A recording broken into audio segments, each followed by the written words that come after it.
had to hit you with is what do you do when your culture is in conflict with who you're becoming? And the reason why I came up with this, because one of the viewers actually commented on one of our videos and mentioned about it's difficult where he is or where she is, he or she, I'm not sure who it was, but they're living in the South. So, we talked about walking in your truth or talking, living your truth. And the person was responding saying, what do you do when you're trying to do that, but your culture, your upbringing is in conflict with who you're trying to become? Well, I mean, are we talking about culture as in? Culture meaning religion, meaning community. I mean, we've been through that. I think everyone goes through that at some point of time. Maybe it's at different levels. Well, me with sexuality,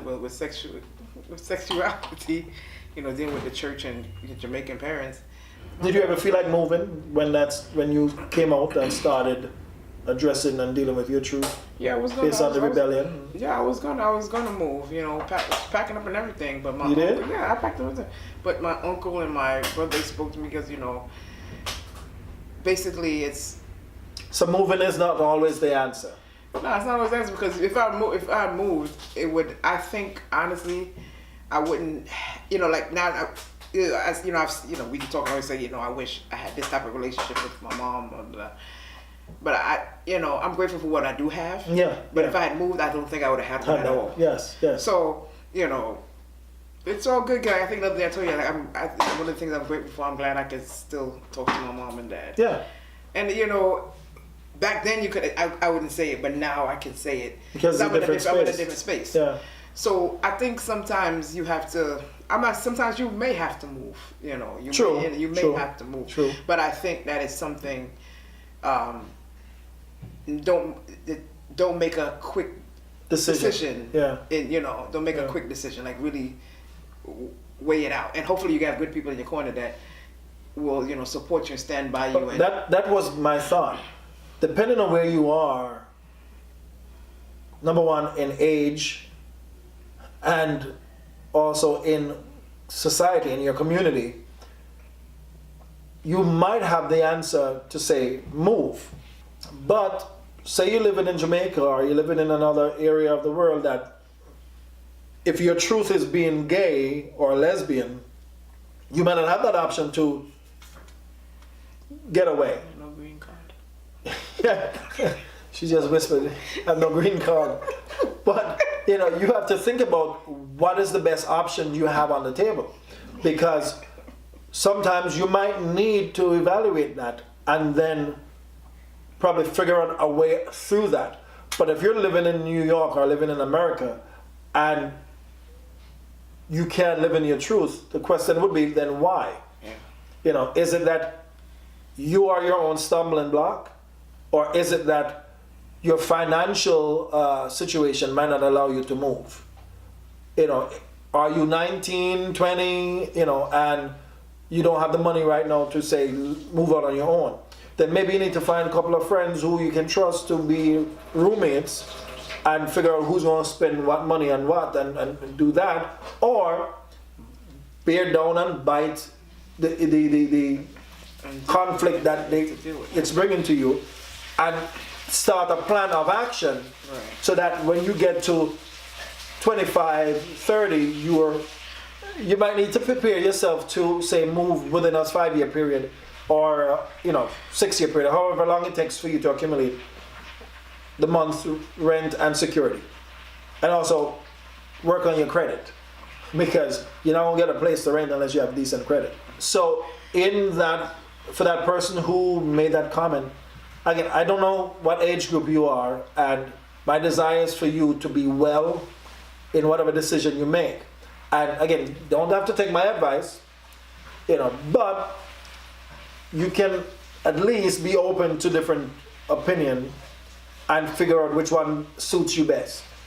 So for me, as I grew into the person that I am, there were struggles of sexual issues with my mom, and I was 35 though. I was the tenant paying her rent. But it wasn't necessarily fully comfortable coming out and telling her my truth. You know, say, listen, I'm bisexual. Because again, regardless, other than the norm, you tell a Jamaican you're buy anything, unless you're buying a piece of bread, we're gonna have problems.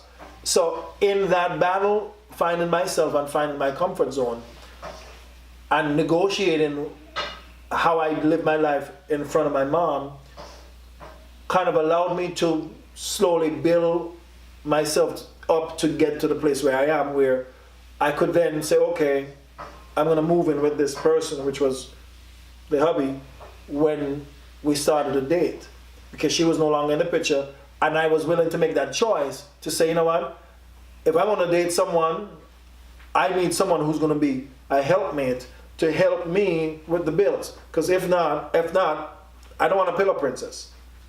You got to come with something to give. So in my mind, okay, if he can come and pay the light and half of the gas, we're good. I'll pay the rent and I'll pay this, you know, working things out. So whoever you are and whatever the struggle is in the sense of living your truth, you need to evaluate, you know, whatever the options you might have, and hopefully pray about it and make the right one.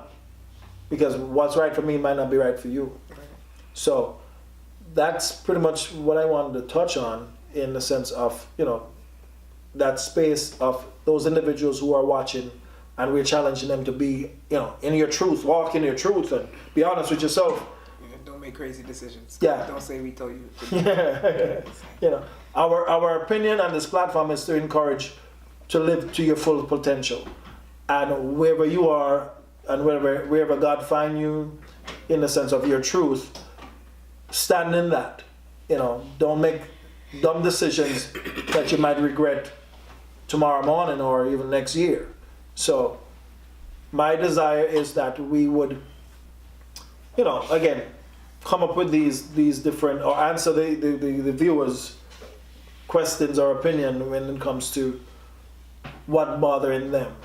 Because a lot of time we talk about challenging them and, you know, making better decisions, and even challenge. I'm sure there's somebody who fits in the category of Pookie and Riri that watches our video. Well, they don't. When you say Pookie and Riri, I don't know if they understand what you're talking about. Someone who's living beneath their potential. You're living less than what you can be. Okay. You know, so for me, There'll be a lot of Pookie and Riris then. yeah, because a lot of us choose to stick to what's comfortable other than what is right. You know, so what's comfortable is, I'm okay with this job because it pays the rent, but you squander around and try to save up as much as you can to buy the latest sneakers or the latest shirt or the latest pants, to only then owe your landlord money. Or you're so excited about getting that WIC check or that welfare money, instead of saying, you know what, this is supposed to be just temporary. You know, this is just assisting me at this present time until I get up on my feet. You know, there are people who in the system 30, 40 years. There's generations of apartments that have been passed on from grandmother to grandkids, and you still don't have a bank account, you still don't have a retirement plan. You know, so for future reference, you know, for me, it's where, what are you investing in? Yourself should be the first and most important. Not the weave? Okay. Again, we will find an investment individual that can teach us about that. And even if we have to do some footwork and research some stuff, I know I have a few, I actually wrote them down the other day. I have about 4 or 5 investment that I started out with a job. So the job came in with people who would say, well, I'm from AIM, or I am from Fidelity. So they go, okay, sign this up, and if you want, you know, you can put this money aside and you don't touch it until you're 65 or 62 or whatever, and you'll accumulate this amount. Because my job is not that type of job who go, okay, you'll put 20, I'll put 22. it's where, My job does that. I'm like, yes. and that's what I'm not regretting, but I feel bad that the job can't do that, or they choose not to do that, you know. So I had to learn to save on my own. I remember a Jewish guy that was working in the hospital at the time, Norman. He retired years now, but Norman told me that at 19, 20 when I started working there, like, dude, if I knew then what I know now, I would be a millionaire. I'm like, okay, tell me more. He goes, if you invest this fraction amount of money each paycheck, do you recognize that by time 30 years come, you have $500,000 or you have $1 million? And I'm going, okay, where do I sign up? And I started $75 a paycheck for years. Started, okay, that moved from the job and they bring in another one. I started another one, $50 a paycheck. Right now I have that amount and it's been keep on rolling over in investments. I can't touch it until I'm 65, but if I drop dead, hubby can go on a nice cruise. But you know, it's where that, if Norman didn't tell me that, because my mom never had one. So my mom is, in her investment is the houses that she has purchased and being able to live comfortably with the rent coming in and all that stuff. Which again, is not a bad idea, but that was her goal. For my goal is like, okay, I want to have houses, but I also want that investment. You know, what's stopping me if I pay $20 a month or $50 a month or $50 a paycheck after over 10 years? Nice chunk of change. The lady that I actually introduced you to, Lisa Nichols. Okay. She, in her story, go look her up, beautiful story. In her story, she started to write a check to herself every time she got paid, funding my dreams. Didn't know what it was, but she was funding it. And I think that's where I challenge myself, challenge my friend. Let us fund our dreams based on our financial, how we handle money. And again, she even touched on that, where some people in church, you know, she grew up with, they're like, you know, godly people is not supposed to be rich because, you know, and that's what she took on. And then other folks, you know, godly folks are just greedy because they use the hopes and dreams of the individuals in the community instead of teaching them how to invest and teach them how to profit. You kind of saying you must pay your 1/10. Wherever the 1/10 is coming from, they don't care. Because they're not doing, how many churches doing job fair?